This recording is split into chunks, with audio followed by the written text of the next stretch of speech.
今天不得了了，我们终于请到了崇哥来参加我们的极限模型王这个单元。计时开始。我觉得压力很大但这个就是因为你计时的关系，有点出彩。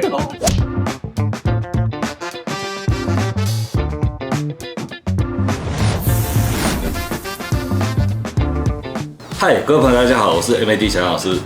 崇哥，我们崇哥好久不见了。我们崇哥就是Wong Toy， 然后教了很多模型知识。我们小时候学科线都是看崇哥的，讲对，真的。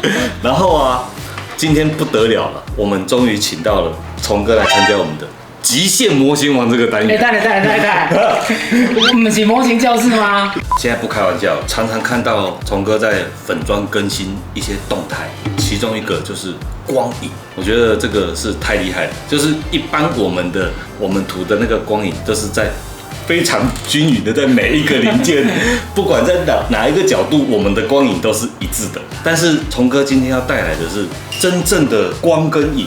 今天第一个想先请崇哥介绍一下这个光影涂装的一个逻辑。然后第二个部分呢，就是我们有看崇哥有出这个遮喷板，听说这些遮喷板可以做出类似和绘这种效果，所以这一集我们就来学这个光影涂装跟斑驳使用的一个技法，很划算哦，因为这是没有收费的。那我们就马上开始 ，Go！ 崇哥，第一步啦，除了组装以外，到底是如何取得这个光影的来源？我说我的做法，因为每一个人他们的做法不一定会一样，对。但是我只讲我做法的部分。对。通常我们模型拿到的时候，就会先把它输出起来，基本上它上面就会有原本的成型色，然后我们就对它打一个光。比方说，因为我们要做有光源嘛，跟以往的那种光源的做法比较不一样。我们这个是有一个固定的光源，它那个光源过来的时候，它就会有顺序。通常上面的就会比较亮。下面的就会比较暗。好，这是第一个基本的概念。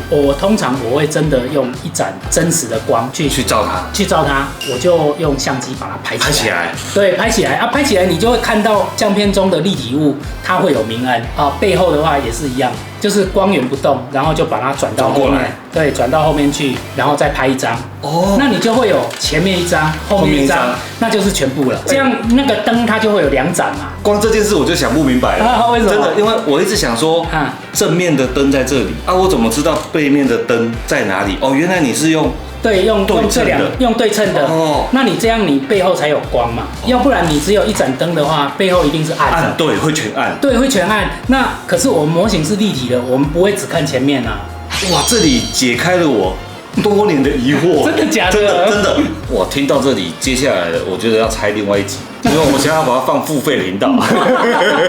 灯打完之后，我们就把它拍照。拍照之前，当然你要先决定这个光线营造出来的气氛是不是你要的。比方说你要强一点啊、弱一点啊都没关系，对，你就调好之后，你觉得这个感觉是你要的，你就把它拍起来。那它原本就有成型色，那成型色因为受到光的影响，它本来就会产生渐层。对，那我们就照这个渐层把它喷上去而已。讲得好简单。胸口这一块这样渐变到蓝色，我都不知道怎么做。这个部分就是你可能会比较不了解的，就是为什么渐变要这样子？因为我们通常看的光影的渐变，它通常是smooth的，就是很均匀的。对。可是我们做在模型上，你那么均匀的话，它看起来就会没有那么很平，就看起来就没有那么戏剧感。所以我们通常会加一些光斑给它。又出现了一个新的专有名词。我们这个说明书上面，它在画的时候也会出现一些小小的光斑对。那你也不知道它从哪里来。对。可是看起来就是好看。对。这个就是会做一些这种不知所谓的东西，去加强它的精彩度。似乎似懂非懂的。对。接下来要加码，实现这个斑驳。真的可以吗？可以啊。其实这种斑驳如果我们用徒手去奔，那个要非常高手才达得到。对。可是我不是高手，所以我就要运用一些其他的工具。那个辅具通常就是遮喷板。我们现在就先让崇哥解释一下遮喷板是什么，然后怎么使用。遮喷板基本上就是它上面有洞的地方就会有气穿过去，达到遮挡的效果。其实它就是跟遮盖一样。我们在选购这个遮喷板的时候，最主要看的就是里面这个是什么形状。像这边有圆点的，那像这个是不规则型的。那不规则型它出来就会是散乱的不规则。那这个的话，它就会有清楚的圆点。你会以为是2片分开用，对。但有的时候我们为了达到特殊的效果，我也可能把2片叠起来。那这样就会产生另外一种效果。第3片，然后你这样叠起来，这样就会产生，就又不一样了，就会不一样。遮喷板的话，很多形状，其实那个形状它只是一个很 rough 的，就是一个模糊的形状。是，只要那个形状是我们要的。就可以了。像这种就是属于比较抽象的图形哦，比较抽象的图形，它的应用范围会比较广。像这种木纹的遮喷板，它就是比较具象。对。但是我们也可以拿来当做抽象来用。如果今天我们是要做的是木板的质感，直接用就是把它贴平，然后喷，它就会出现木纹的纹路。但是如果今天我们只是要让它一个直线的抽象，对，也可以直接用木纹来当做遮喷。像这边就有一个利用木纹遮喷的抽象的表现，看到这种一条一条的，那我们用喷笔的话很难做出这种效果，但是如果我们利用遮喷板的话，它就很快就可以达到这种效果。那我们就不用讲那么多，就直接进入实战，告诉各位说怎么正确来使用这个遮喷板。遮喷板你把它买回家之后，你要从框架上面把它拆下来，这样子你才方便你使用。遮喷的方式最简单的就是第一种方法就是直接拼贴着你的零件，然后再直接这样喷。那你这样喷出来的时候，它图案就会很明显只是这样渐层而已。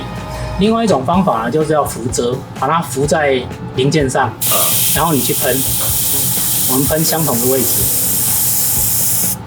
你就会得到模糊的形状。哇，好酷哦！第3种方法还有第3种方法就是半遮半浮，然后你这样子，你就会得到一个渐变的形状。就是这边是清晰，然后慢慢可以变模糊。哇塞！那你这样你就有一片，你就会有很多的变化。这真的好厉害哦！我今天才知道哎。所以遮喷板是这样用的。这个就是遮喷板的3种用法。那我们每一种遮喷板上面的形状的话，其实如果到中间这里的话，其实什么形状大概差异就不大了。但是如果说我们今天需要有一点清晰又有一点模糊的时候，你就要去挑你的遮喷板上面的形状。所以遮喷板买回家第一件事情，并不是直接把它用在模型上，而是先自己试喷在白纸上，然后去习惯、去熟悉我应该喷出来它是什么样的感觉，然后去找到你需要的。我们要使用这个遮喷板去喷模型的时候，因为我们一手要拿遮喷板，一手要拿喷笔，所以这个模型直接把它放在桌子上。我们并不是要一个很清楚的这种效果，我们是需要的是这种模糊的。对，所以我们也不是把它贴着，对，而是要让它稍微远离一点。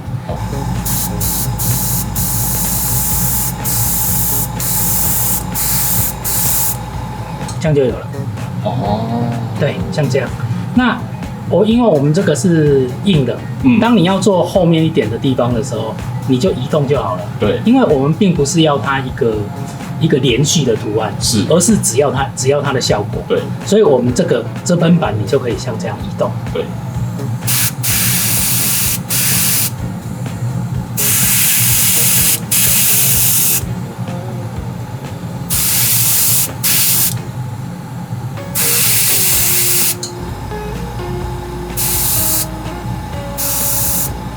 你就可以让它时而模糊，时而清晰，看起来超梦幻的啦！看起来就像和绘一样。没错。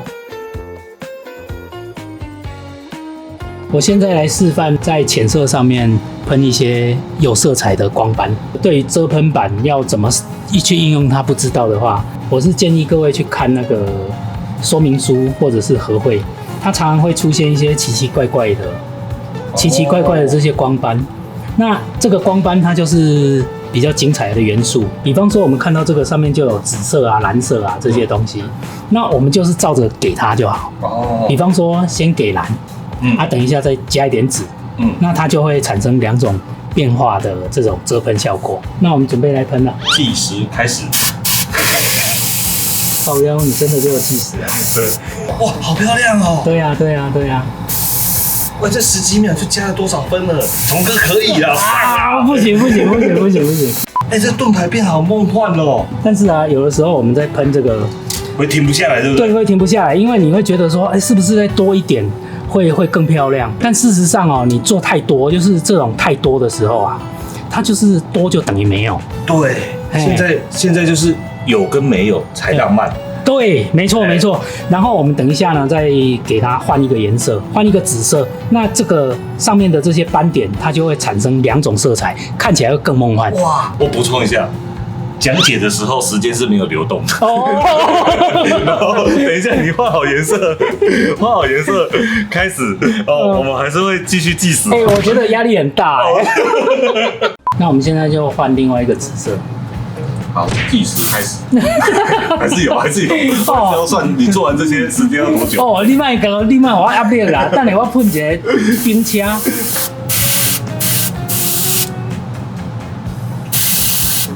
哦，原来是这样子玩的哦。所以你不要放上去的时候一直喷，你就喷一点点，然后去看那个效果。这里我还要再补一点，然后再补这里就好。有没有看到2个颜色真的是？哦，这样就越来越梦幻。现在有这种密度高的，对，密度低一点的，对，跟没有的，对。然后还有就是要有这种清晰的，然后模糊的，它才会感觉有远近嘛。哦。然后有重叠嘛。哇塞。对。如果你觉得喷上去的这个斑点啊太明显的话，那就是用原本的底色把它稍微补一下，薄薄的补就好了，不要补太多，因为你那个斑还是要有，但是我们并不是想要把它完全盖掉，对，那就薄喷会吧。他都要这。刚刚这个就是因为你计时的关系，有点出彩可是我看不出来有喷坏啊，就是有点明显，是不是？对，太明显哦。好，我们现在把它柔化。对，这个就是像这样子，然后它就会变得比较淡哦。做法都是这样。哇，把斑弄上去以后，你觉得说哪里要清楚，我们就再加。那你哪里要模糊，我们就把它盖一下。哇，对，听起来好简单哦。是啊，就是这么简单啊。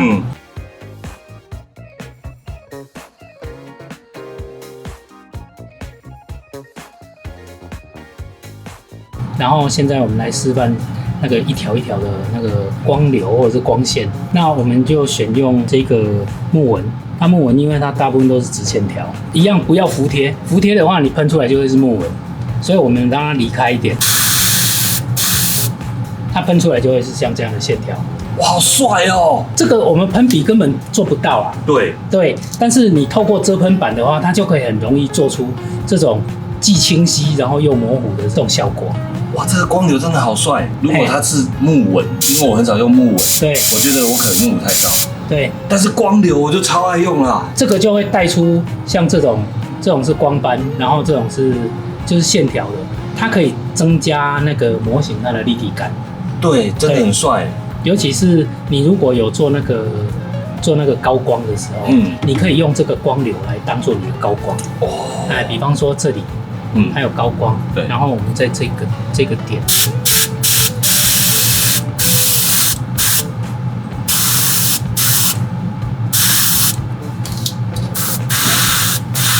哇像这样子哇，那这边因为它有一个转折，再把它转回来，对，就是把它转回来就好。哇，好酷哦！这真的很酷哎所以你不要去看说这个是做木纹的，你只能用来喷木纹，对，只能用来做喷木纹。你把它想象成它就是直线的组合，那你就可以做其他的做法。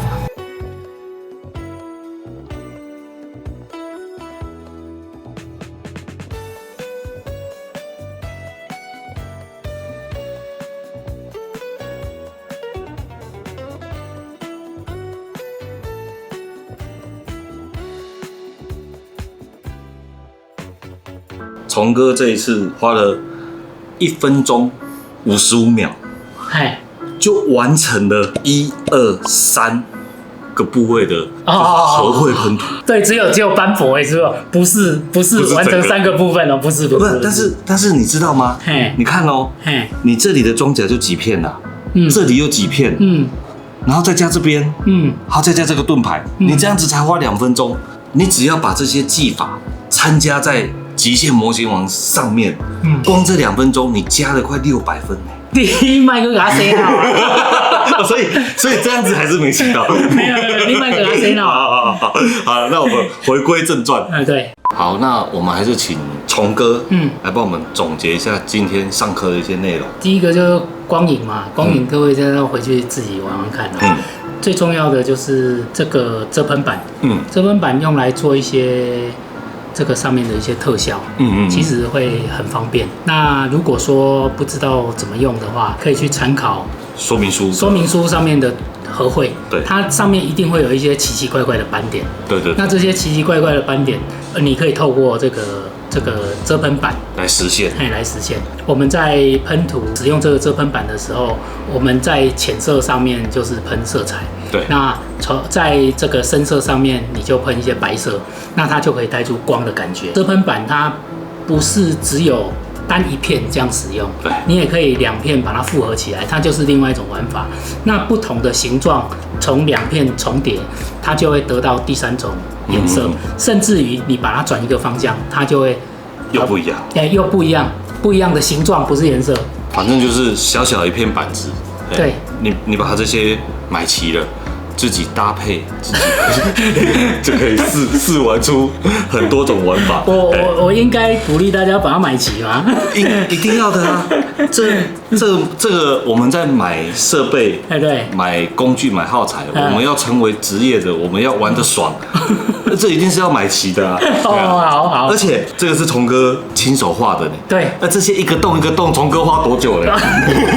对，你在外面应该是找不到一模一样。对，像有一些这个洞板，甚至菜瓜布这个，你外面绝对找不到一样的，因为他们平常在使用这个遮喷板的时候，他们会朝具象的方向去想象，所以才会做成迷彩啦、木纹啊，反而是那些比较不规则型的，甚至讲不出名称的这些图案，你几乎是买不到。对，几乎是买不到。那有喜欢的朋友，请参考下方资讯栏，然后多多支持，这样子我们才可以一直请崇哥一直出不同的产品给我们玩。而且我说真的，今天崇哥如果没有来上课，我一直以为对这一片就是要这样平贴上去喷。原来它有这么多的玩法，这么多的组合，然后让我又重新觉得或许我有这个东西，我就可以做出什么样不同的效果。没错，这就是我今天上课非常大的收获。我会把这一些玩法都告诉阿芝，让阿芝来表演一下。我是希望啊，每一个人都可以透过这个小小的遮喷板，对，玩出自己的花样，是，而不是只有渐层啊，或者是只有平喷而已。你可以在这个上面多带一些不同的花样，然后玩出新的感觉来。喜欢我们的节目，请帮我们按赞、订阅、分享跟留言哦。下次见，拜拜，拜拜。崇哥，我跟你讲，这个光影啊，在极限模型网里面，我们是一片一片的计分哦。对。但是你喷是一整面，所以这个对你来说超好加分的。真的。对。那我应该可以哦，我喷光影超快。对，你喷光影超，而且光影是一个一个有分数哦。对。斑驳分数是在累加上去，在这个基础上，每一个再加5分，每一个零件都再加5分哦。那我应该可以挑战。对。不过我不想。为什么？因为太累了。